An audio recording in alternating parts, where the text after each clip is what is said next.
Oh, hello. Welcome to my channel. I'm Wisteria, and this is my channel, Wisteria in the Garden. Oh, I hope I didn't frighten you. You see, I was just practicing some Victorian mourning traditions. Well, it is, after all, a spooky season, and perhaps you might wonder where we get some of our traditions from, our burial traditions. Well, first, I would like to welcome you to my channel, and I hope you've been enjoying our episodes. If you haven't seen any in the past, please revisit. We try to talk about history in Savannah and ghosts and ghouls and spirits in the bottle and out of the bottle. Each episode I try to come up with something factual from my experiences, a little storytelling, and maybe some photos or items I might have. So I do hope you will subscribe. Please follow. Please like this video. I'm new on here, brand new on here, and I'd really appreciate that. A lot of people really enjoy Savannah, and I've always lived in Savannah for a good bit and thought, well, this might be a good idea to start a channel, especially in the spooky season time. Go easy on the comments. I am new. I am thin-skinned, and if you insult me, well, I'm liable to cry, and then I'm liable to laugh at you, and then block you. So, no, I just hope you can enjoy and see what we're going to do. Sometimes I'll be here in my home, and other times, well, I'll be out walking around downtown Savannah in the historic area. I think you'll enjoy it. So, I thought I would show you my mourning veil and a couple things. If you notice our little portrait here, it's covered. That was part of the Victorian traditions. When one died in the household, one's portrait was covered. Well, that was because they believed, well, out of respect, of course. Now, there was also a belief that mirrors would have to be covered as well because they might see the soul looking back at them. So if you were to come upon a great home when someone died upon it, you would see a black wreath on the door. And if you were to go inside, you would be generally coming to pay your respects. And when you pay your respects, of course, you're going to see the body. You see, the bodies were generally laid out in the parlor. They might be laid out there for a couple days or maybe a week, whenever it was available for the mortician to tend to the body, and, well, when all of the family had taken time to pay their respects.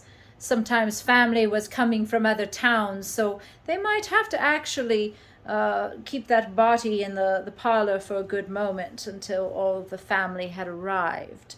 This is why rooms were chosen that were generally cool, especially in the Savannah heat. This is also the traditions when flowers started. They would lay the flowers in the room, maybe around the body, to hide the smell of some things. So interesting how nowadays our flowers are all brought in as ceremony, not for the original purpose they were. Of course, the widow or the family members would all wear black, and this was started from Queen Victoria. When she lost her dear Albert, she donned in black and never wore anything else ever again. She said, I shall always mourn him, and it was her true love of her life. So that is actually main traditions where we started wearing all black. Now, after perhaps a couple of months, 6 months or so, I believe there were rules that you, as a widow, could just be wearing a black cape now, a little brooch, there was mourning jewelry, and then almost as a year comes around, you can actually just don a pin or a hat. But some widows were so heartbroken they wore black for the rest of their lives, especially if they were elder. So really interesting facts there that people might do with their clothing. Whereas we don't even hardly traditionally wear black at funerals now. Sometimes they do, but definitely not wearing black for a year. Well, unless you're me, I wear black every day of my life. It's such a lovely color, don't you think?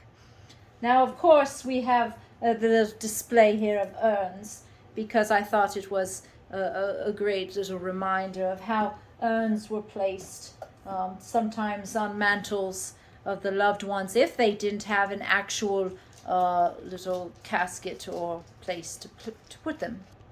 Now, there was an expression that you might have heard before called, "I wouldn't touch you with a 10-foot pole." That actually comes from graves that were above ground, perhaps in New Orleans. You see, they would have a long box where they would put the human remains in and then take a pole. They would push the box all the way to the back where it might bake and basically break down the remains. And then after a year, they would take that pole, it had a little hook on the end, and they would remove the box and place the remains either in its final resting place, or if it was a crypt, they would move the remains down to the spot to get it ready for perhaps the next family member who might be in need of that cremation relation. It is an interesting that we do things a little differently now. Of course, we have cremation and burial, but back then it was efficient. It did take a full year, but they would just sort of let nature and the heat work and break down the item in the remains in the box. But that's where that expression comes from. I wouldn't touch you with a 10-foot pole, because literally they needed that long 10-foot to push it all the way into the back of the crypt. Very interesting, right? Now, I do apologize. I need a moment, because you know what I need. A little bit of my poison. I hope you don't mind. I hope you don't think I'm setting a bad example. Oh, I enjoy the occasional libation, but I prefer a little Coca-Cola as well. That is the best. But I do have something else. Oh, we have a little friend here. I'd like you to meet my little friend. Oh, it's all right, everyone. This is Mittens. Mittens is making her YouTube debut. She is my cat. She's very good, actually. I actually refer to her as the roommate, not so much as my companion. She doesn't really do anything, and she definitely doesn't pay rent. Which one does? Now, I wanted to show you some of my books I had brought for this episode. Since we're talking about death, I thought it would be funny. I found this a long time ago. It was the comic epitaphs. They said it's from the very best old graveyards. I don't know if these are real, but I'm not sure. But they're in this book, so they seem to hint they might be real, but it's just interesting. I would try to find one that doesn't offend anyone. First a cough carried me off, then a coffin they carried me off in. Well, that's not bad. They said that is from Boston. That's in Boston. That's actually pretty good. I might get some tips here. He is not here, but only his pod. He shelled out his peas and went to his God. Well, that's not bad at all either. Nantucket. That's not too bad. Let's read one more about Oxford.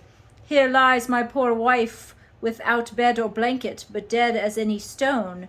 God be thank it. Oh, well, he's definitely sleeping on the couch tonight. And that was from Oxford. Oh, some of these are actually from England. Okay, well, that's that British humor. But I thought you would enjoy that. But here's another one I have. This one was one I recently picked up. I think I was down in St. Augustine. And some of them are actually written quotes about death, or just things written, the thoughts on it. But corpse coffins and undertakers, oh my. A proverb, dead as a doornail. Yes, that's very Victorian times to say that. Let's look for one to quote. Let's see. Anonymous, when man is put to bed with a shovel. Oh, that definitely makes you think, doesn't it? No coward says, I read the Times, and if my name is not in the obits, I proceed to enjoy the day. Well, that's very clever. One never knows, maybe, if you're not dead. Jimi Hendrix said, It's funny the way most people love the dead. Once you are dead, you are made for life. Always profound. Always, always. I love that. But I kind of was wondering if they have, let's see, any there. Here's some on the actual stones. Let's see here. Deeply regretted by all who never knew him. These are very profound. I'm not sure how I feel about this. Oh, and these are actually talking about, if you go see them, Betty Davis, it says, she did it the hard way. Betty Davis. Now there's a lady. A woman who knows what she likes. Well, these are fun. Any amusing deaths lately? Maurice Barrow. I don't know them. He's a scholar. Bauer. I'm sorry, I said it wrong. Bauer. I don't want anyone to write in. You said his name wrong. I'm so sorry. Well, I think this was a lot of fun looking at these. I'm trying to find one or two that I don't want to offend anyone. They don't write in, how dare you say that. How about on this? The Queen of the United Kingdom. Oh, that peace may come. Better. Victoria, Queen of the United Kingdom. Oh, well, how nice. We can finish with her quote after we have been talking about these mourning traditions. I wanted to show you, I told you that I generally don't wear makeup like today, but once in a while I like to put a good little bit of eyeshadow on, and maybe you're wondering what kind of makeup I use. Well, this is the shadow palette I use. Rest in peace, the girl I used to know. And there's some lovely, if you want to just double check. So there we go. It gives you an idea of my life. I thought that was darling and fitting. Well, I hope you're having a spooky season. I hope you go out and find your local cemetery and then look for some really old cemeteries. They're about, you know, especially when you drive down the highway. You might find some that say old cemetery, old colonial cemetery, or, you know, old veteran cemetery. Sometimes they're not even marked. You just walk upon them. I hope you enjoy this episode as I enjoy talking to you and telling you about things that I enjoy. I hope you subscribe and stay tuned, because I have a feeling in the next episode I might be walking through Colonial Park Cemetery. Well, like I always say, happy haunting.